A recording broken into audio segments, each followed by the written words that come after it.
Hello बच्चों, आज हम एप्लीकेशन ऑफ डेफिनेट इंटीग्रेशन से एक और क्वेश्चन लेके आए हैं जो कि लेटेस्ट है मार्च 2022 में 4 मार्क्स के लिए आया हुआ। ठीक है, क्या बोला गया है?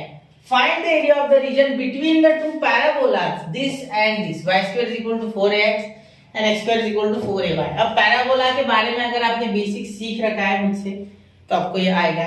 ठीक है, वरना आपको पैराबोला पहले बताता हूँ कैसा होता है। देखो y² वाले जो भी पैराबोला होते हैं, ठीक है, अगर इधर पॉजिटिव 4ax है तो ऐसे आएगा। ठीक है, निगेटिव अगर है तो नीचे आएगा। ठीक है, और अगर x² वाली बात करें तो x² में अगर पॉजिटिव 4ay है तो वो इस साइड आएगा पॉजिटिव x एक्सिस की तरफ, और अगर यहाँ माइनस है तो वो इस साइड आएगा। ठीक है, पहले ये समझ लो, ये समझ गए? ठीक है, चलिए अब अगर आपको याद हो चुका है, ठीक है, तो मैं आपको आगे पैराबोला निकाल के बता रहा हूँ। यहाँ ध्यान देना, यहाँ जो पैराबोला है, ठीक है, वो y² = 4ax है, मतलब ये x एक्सिस हो गई, ये y एक्सिस हो गई। ठीक है, और ये जो है ये x² = 4ay है, मतलब ये कुछ ऐसे होगा। ठीक है, और आपको जो एरिया पूछा गया है वो इनके बीच वाला पूछा गया है, मतलब this is the area which is asked. ठीक है, we have to find this area. Okay sir, आप बोलोगे ठीक है। चलिए, तो अब मैं आपको एक बहुत ही अच्छी चीज बता रहा हूँ, बहुत ही आसानी से हो जाएगा। आपको ये पॉइंट ऑफ इंटरसेक्शन ढूंढने पहले, ये तो पता है आपको 0, तो ये 0,0 तो आपको इंटरसेक्शन मिल गया। यहाँ नहीं पता आपको। ठीक है, वैसे मैं आपको बता दूं, यहाँ 4a, है, इसकी ट्रिक है ये। ठीक है, देखो ये कुछ ट्रिक है, वो छोड़ा सिर्फ मैं बना के देता हूँ 2 मिनट में, वो 4a आ जाएंगे। ठीक है, तो आपको एरिया जो निकालना है ना, ये रेड वन निकालना है। तो कैसे निकालोगे? मैं x के अलोंग इसको ये 4a बोल दूंगा, ये 4 है। आप y के अलोंग भी कर सकते हो, बिल्कुल ठीक है, लेकिन मैं x के अलोंग करूंगा तो ये पॉइंट 4a है। ठीक है, तो अगर मैं ये वाला एरिया निकालू बच्चा, देखो ये वाला, ये जो दिख रहा है पिज्जा की तरह, जिसे मैं डार्क कर रहा हूँ, देखो ये वाला, ठीक है, ये, और उसे माइनस कर दूं फ्रॉम दिस एरिया, ध्यान दो नीले रंग से करूंगा, ये वाला, ठीक है, ये चपटा वाला। ठीक है, तो बचा हुआ एरिया कौन सा है? ये ऊपर वाला, ये इतना जिसे मैंने डार्क किया, तो यही तो चाहिए मुझे, है ना? समझ रहे हो मेरी बात? ये बड़े वाले में से, ठीक है, ये छोटा वाला चपटा वाला माइनस तो बचा ही, बिल्कुल, तो यही तो चाहिए। ठीक है, समझ गए? तो यही इसमें की सबसे बड़ी खूबी है, और क्वेश्चन यही ट्विस्ट होता है। बाकी तो क्वेश्चन हलवा है, ठीक है, मुश्किल नहीं है। 4 मार्क्स के लिए बहुत ही अच्छे से आया है, आपको गिफ्ट मिल गया, ऐसे समझ लो, अगर आपने थोड़ा बहुत भी पढ़ा है तो चैप्टर। ठीक है, विच इज डिफरेंशियल इक्वेशन, और sorry application of definite integration. ठीक है, तो हर टीचर जो है वो कॉन्सेप्ट बताता है ये पैराबोला का चैप्टर शुरू करने से पहले, क्योंकि उसमें वो जरूरी है, और बहुत से बच्चे कोनिक नहीं पढ़ते 11th में। ठीक है, क्योंकि लास्ट का चैप्टर है, और बच्चे जनरली 11th को इग्नोर करते हैं, लेकिन करना नहीं चाहिए एक्चुअली। ठीक है, चलो आगे। ठीक है सर, हमने नहीं किया था सर, आप बोल रहे हो, बिल्कुल नहीं किया होगा बेटा, कोई दिक्कत नहीं, होते एक्सेप्शनल। ठीक है, चले आगे। ठीक है, तो सबसे पहले लिखो y² = 4ax, जिसे स्लो लग रहा है ना वो आगे जा सकता है फुल स्पीड में। ठीक है, x² = 4ay। ठीक है, तो अब यहाँ इंटरसेक्शन, तो इंटरसेक्शन निकालेंगे तो इसकी वैल्यू बनानी पड़ेगी y के फॉर्म में, तो y = x²/4a, y = x²/4a। मैंने y की वैल्यू क्यों बनाई? x की बना सकता था, तो आपको y पे पॉइंट मिलता ना, और मैं चाहता हूँ मुझे x के अलोंग मिले, जिससे कि मुझे ये एरिया मिले, तो मुझे x के अलोंग इंटीग्रेट करना है, तो मुझे x की लिमिट चाहिए, y की नहीं। ठीक है, इसीलिए क्लियर, तो मैंने इसीलिए y के फॉर्म में वैल्यू बनाई, तो मैं ये वैल्यू यहाँ पुट करूंगा। ठीक है, तो चलो शुरू करते हैं। इसे बन दे दो नंबर, इसे दे दो नंबर 2, तो फ्रॉम 1 and 2। ठीक है, क्या लिखेंगे देखो, therefore x²/4a whole bracket square = 4ax। ठीक है, अब यहाँ x का पावर 4, ठीक है, और यहाँ हो गया 16, तो 16a²। ठीक है, और यहाँ हो गया 4ax। ठीक है, यहाँ हो गया x का स्क्वायर, नहीं x का पावर 4 हो गया, बिल्कुल स्क्वायर की लिखा मैंने, तो x का पावर 4 = 64a³ × x। ठीक है, अब ये इधर आ गया तो माइनस हो गया, तो यहाँ हो गया x का पावर 4 माइनस, ध्यान देना 64a³ × x। ठीक है, = 0, तो x कॉमन आ गया, तो क्या आ गया x³ - 64a³। ठीक है, = 0। ठीक है सर, बिल्कुल, तो x = 0 मिल रहा है हमें, और x³ = 64a³, ये माइनस में आएगा ना, x³ - 64a³, तो 64 वाला इधर भेज दिया तो पॉजिटिव, तो x आ गया 64 का क्यूब रूट आता है आपका 4a, तो या तो यहाँ 4 x = 4a है, यहाँ x = 0 है। ठीक है, ऐसे ही आप सिमिलरली यहाँ लिखता हूँ similarly y is equal to 0 and y is equal to 4 है। ठीक है, ये भी आपको मिल जाएगा अगर आप ऐसे ही कोशिश करेंगे तो y के लिए। ठीक है, तो इतना करना मत, डायरेक्टली लिख देना सिमिलरली करके, इट इज वैलिड। ठीक है, कोई दिक्कत नहीं है। क्लियर?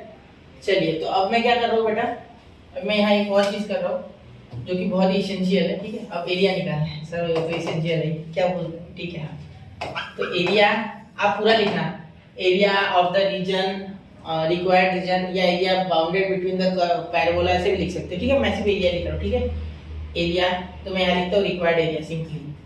ठीक है, वो रिक्वायर्ड का स्पेलिंग मैंने शॉर्ट में लिखा, REQD रिक्वायर्ड एरिया। ठीक है, चलिए, तो क्या होगा, इंटीग्रेशन 0 से लेके 4 है। ठीक है, क्योंकि ये इंटरसेक्शन के पॉइंट्स है। ठीक है, तो यहाँ आप लिख सकते हैं देयरफॉर इंटरसेक्शन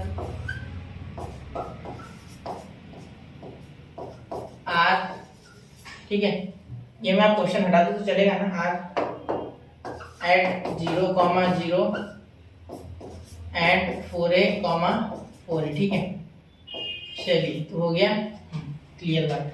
तो क्वेश्चन नहीं दिखा तो ओके है ना? ठीक है, आपको लिख लिया होगा, आपने नोट कर लिया करो। वैसे मैं थंबनेल पे भी लगाता हूँ। ठीक है, वो नीचे लिखना था मुझे क्योंकि यहाँ जगह नहीं थी, यही लाना पड़ता। ठीक है, 4A। अब यहाँ y1 माइनस y2 अब ऐसे लिखूंगा मैं। ठीक है, फिलहाल के लिए समझने के लिए, और यहाँ dx। ठीक है, अब ये y1 माइनस y2 क्या है? देखो बेटा, ये बड़ा वाला जो है ये, ठीक है, पिज्जा जैसा, वो इस समोसे वाले में से कट जाएगा। देखो, ये समोसे जैसे छोटा। ठीक है, तो चलिए, फिर सबसे पहले 0 से लेके 4 है, तो कौन है बड़ा? ये मुझे बड़ा दिख रहा है। देखो, यहाँ पूरे मल्टीप्लाई में या डिवाइड में, तो यहाँ लिखेंगे 4ax, सिंपल बात है। तो 4x लिखेंगे नहीं, y is equal to under 4x।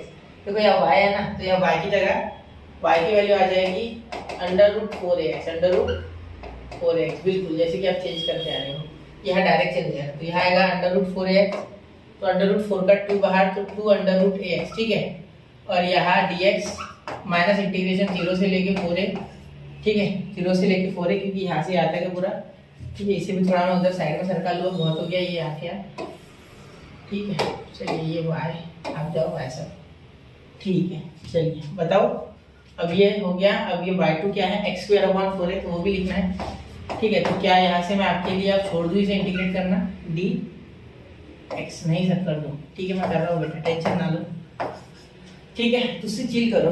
ठीक है, अब देखो यहाँ 2 बाहर गया बेटा, तो √a भी बाहर गया, तो इंटीग्रेशन 0 से लेके 4a, 0 से लेके 4a, यहाँ हो जाएगा x का पावर 1/2 का इंटीग्रेशन यानी √x dx का।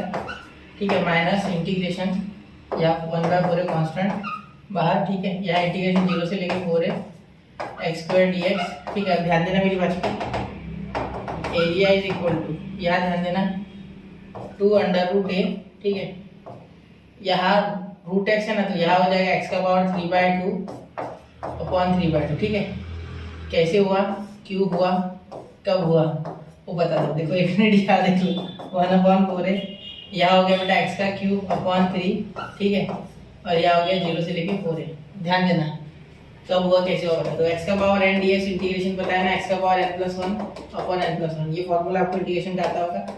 x का power n integration of x का power n dx is equal to x का पावर n+1/n+1। ठीक है, ये फॉर्मूला याद होना चाहिए बेटा, बेसिक है, बहुत ही बेसिक है। ठीक है, ये लेवल के भी नीचे है। ठीक है, ये होना ही चाहिए, बोर्ड की एग्जाम आ रही है, इतना याद नहीं यार, चलो कर लो फिर यार प्लीज। ठीक है, चलो, तो ये लिख लिया। ये 2 ऊपर गया, तो यार 4√a आ गया। ठीक है, अब यार 0 को डाल के कोई मतलब नहीं है, लेकिन फिर भी डालेंगे, तो 4a का पावर 3/2 माइनस 0 का पावर 3/2। ठीक है, यहाँ 4a डालेंगे पहले, फिर 0। ठीक है, और ये अपॉन में 3, ये 3 अपॉन में इधर दे दो, माइनस ये 3 4 12, तो 1/12 है। ठीक है, और ये यहाँ 4a का पावर 4a का क्यूब लिख देंगे, माइनस 0 का क्यूब हो जाएगा। ठीक है, और ये 3 4 12 भी हो गया। ठीक है, तो यहाँ हो गया आपका ये सॉल्व। ठीक है, तो आगे यहाँ सॉल्व करते बहुत ही आसानी से सॉल्व हो जाएगा बेटा, बिल्कुल टेंशन नहीं लेना है। ठीक है, बिल्कुल आसान है, देखने में मुश्किल हो रहा है। ठीक है, तो यहाँ देखिए, एरिया इज इक्वल टू, ध्यान देना, 4/3 ये है रूट। तो ये देखो, यहाँ क्या कर सकते हैं, 4 का पावर 3/2 यानी मैं जानता हूँ 8 होता है। देखो, 4 का पावर 3/2 यानी हमें 4 का पावर हाफ यहाँ दे देते हैं, क्योंकि उसका स्क्वायर रूट होता है 2, 2 का क्यूब होता है 8, या उल्टा करोगे तो 4 का क्यूब का पावर 1/2। ठीक है, क्योंकि a का पावर m का पावर n भी हो सकता है, a का पावर n का पावर n भी हो सकता है, कैसे भी लिख सकते हो, इक्वल होते हैं। ठीक है, according to law of indices, क्योंकि ये m × n एक दूसरे के साथ क्या होते हैं, मल्टीप्लाई। तो बात तो एक ही, m × n करो, n × m करो। ठीक है, समझ रहे हो मेरी बात? ठीक है, तो यहाँ देखो, यहाँ करोगे तो 8 आएगा, सॉरी 64 आएगा, और 64 का पावर हाफ यानी 8 आएगा। ठीक है, मैंने थोड़ा डायरेक्ट बता दिया। ठीक है, तो 8 तो आना ही है, वो तो दिक्कत ही नहीं है। मतलब ये 4 का पावर 3/2 तो मेरा सॉल्व है। a का पावर 3/2 क्या होगा?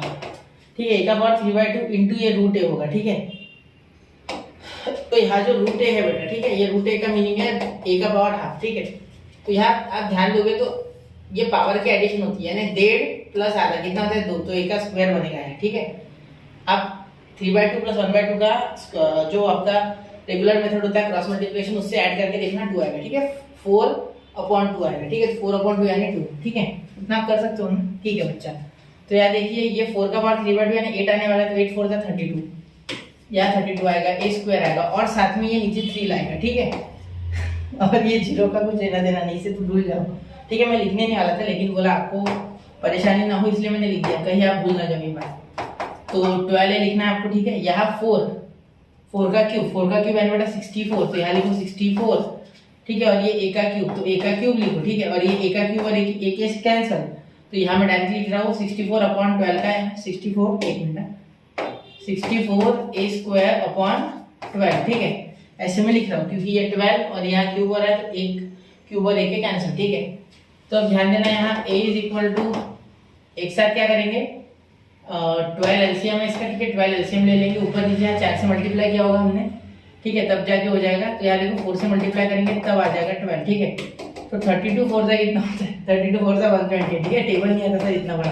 ठीक है, 128 होता है बेटा। ठीक है, अब करके देखना, देखो बहुत आसान है, 4 2 8 और 4 3 12 इतना लिखना था। ठीक है, 12 तो कॉमन ही है क्योंकि हमने यहाँ एलसीएम ले लिया। ठीक है, इसमें कुछ नहीं होगा क्योंकि नीचे ऑलरेडी 12 है। तो here we have 64 a square upon 12, and here after all the calculations we have finally, and हमारे पास फाइनली आ चुका है।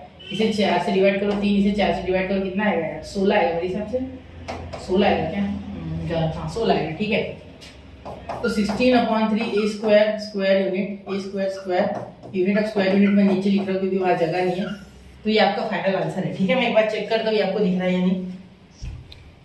तो चलिए बच्चा, आपको दिख रहा है, इसे नोट करना एक बार, 1 2 एंड 3। ठीक है, तो कैसा लगा क्वेश्चन? अच्छा लगा होगा, 4 मार्क्स के लिए आया है बोर्ड में, बहुत इंपॉर्टेंट क्वेश्चन है और ये आप जरूर करना चाहिए बेटा, क्योंकि यहाँ बहुत से कंसेप्ट यूज हो रहे हैं और आपको यहाँ जैसे दिमाग के दरवाजे खुल रहे हैं और ऐसे क्वेश्चंस में मजा आता है। ठीक है, भले ही समय खाते हैं। ठीक है, यहाँ तो मैं समझा के कर रहा था इसलिए समय लगता है, आप जब एग्जाम में करोगे 2-4 बार प्रैक्टिस कर लोगे तो आपको कुछ भी नहीं लगेगा। ठीक है, तो बच्चों पढ़ते रहे, आगे बढ़ते रहे, इसी शुभकामना के साथ कि आप रेगुलरली क्वेश्चन लगाते होगे, इसी उम्मीद के साथ मिलते हैं अगले लेक्चर में। जय हिंद, जय भारत।